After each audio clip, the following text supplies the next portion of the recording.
Back in the 7th grade, I had the biggest crush on this one girl we'll call Tia. But the only problem was I was terrified to talk to a girl that I liked. On top of her being new to the school, so you know everybody was on her body. So I knew I was gonna have to act fast. So I decided to grow a pair and started talking to her. And we became friends. Then we became best friends. And next thing you know, she was my girlfriend. And even though I was happy as hell, I was even more terrified to lose her. Cause all of the guys were trying to talk to her 24/7. And that pissed me off, I'm not gonna lie. So now my only goal was to keep her. And one of the things she wanted was to be on the phone. But back then I didn't have a phone, but I did have a tablet. So we would text on the tablet and talk on the house phone. And if y'all ever had a house phone, then you know that someone could pick up the other phone and hear the conversation. So one night me and her are on the phone, and as we're talking, I'm asking all the juicy questions. And in the middle of the convo, I heard a loud click, and I asked her if she heard that, but she said she ain't hear nothing, so I didn't even worry about it. And because things were going so well, she decided to send me some pictures, and I was feeling like the man, bruh. So I go to bed and I go to school the next day. And when my mom comes to pick me up from school, she was more quiet than usual and had a weird look on her face. And I'm a little confused, but I don't even pay any mind. And when I go to my room to text Tia, I noticed my tablet wasn't in the same place that I left it in. And I started to get a little worried that my mom had went through it. But then again, she had no reason to do so. So I brush it off. So I go to message my girl, and I noticed that none of our messages were there. The pictures were gone and all that, which was weird again. But I'm thinking, okay, maybe they just got deleted after a certain amount of time. So we hop on the phone again, and after having a deep convo,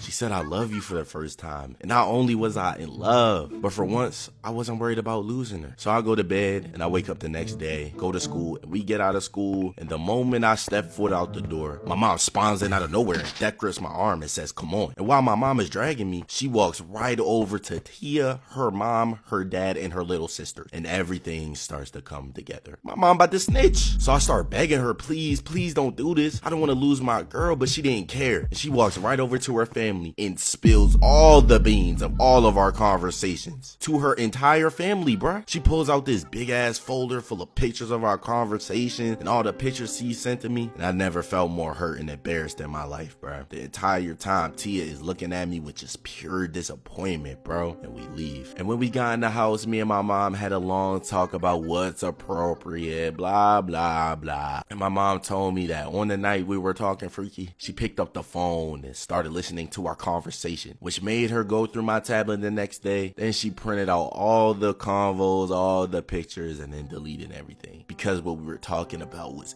inappropriate. And I know she was just looking out for me, but I couldn't help but feel a little betrayed. So the next day at school, Tia doesn't speak to me at all, for a few months to be exact, on top of all of her friends clowning me every 2 seconds. And next thing you know, she was with the fastest kid in the class.